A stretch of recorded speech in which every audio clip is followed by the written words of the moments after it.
Ano ang masasabi mo sa public display of affection o PDA ng magjowa? A. Dapat in private na lang. B. Okay lang buhay nila yan.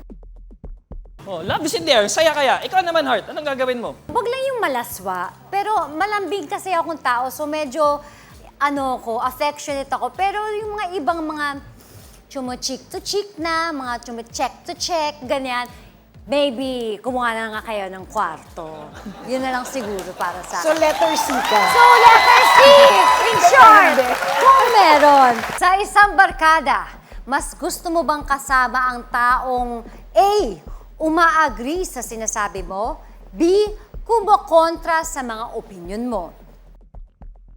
Ako, ang sagot ko ay letter A. Gusto ko yung uma-agree sa sinasabi ko.